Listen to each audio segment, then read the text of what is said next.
जनाब इब्राहिम के बाप न थे, वो अपने चचा आज़र के साथ शहर बाबुल में ज़िंदगी करते थे। बाबुल के लोग बुत परस्त थे, वो सब भूतों की पूजा करते थे। इब्राहिम के चचा बुत तराश थे, वो भूतों को बनाते थे और लोगों को बेचते थे। जनाब इब्राहिम अपने चचा और उनके खरीदारों से कहा कि तुम सब इस बुत को खुद बनाते हो और फिर तुम ही उसकी पूजा करते हो, क्या ये सब ताकत रखते हैं कि कोई काम करे?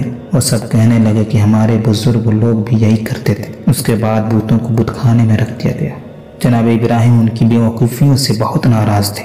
एक दिन शहर के लोग जश्न में शहर से बाहर गए थे। जनाब इब्राहिम तमाम बुतों को तोड़ दिया और कुल्हाड़ी को बड़े बुत के हाथ में रख दिया और जनाब इब्राहिम वहाँ से निकल गए।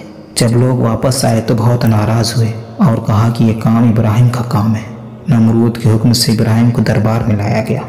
लोगों ने पूछा, क्या तुमने हमारे भूतों को तोड़ा है? जनाब इब्राहिम ने कहा, बड़ा बुत तो सालिम है और उसी के हाथ में कुल्हाड़ी भी है, शायद वो उन सब भूतों को तोड़ा है। वो सब कहने लगे कि ये बुत कैसे कर सकता है? तो जनाब इब्राहिम ने कहा, तो फिर ये सब कौन कर सकता है? उस बड़े बुत से पूछो ये सब किसने किया है। बुत परस्तों ने कहा कि बुत कैसे बात करेगा, न ही वो कुछ देखता है न ही कुछ सुनता है। जनाब इब्राहिम ने कहा, तो फिर ऐसे की इबादत क्यों करते हो कि जो ना सुनता हो, ना देखता हो, ना ही कुछ कर सकता हो? जो अपने आप की हिफाजत नहीं कर सकता वो तुम सबकी कैसे हिफाजत करेगा? नमरूद जनाब इब्राहिम के जवाब से नाराज हुआ और कहा कि ऐ लोगों, ये जवान चाहता है तुम सबको तुम्हारे बाप के दिन से दूर करे। आग को जला और उसको उसमें जला दो ताकि कोई दूसरा ऐसा काम न करे।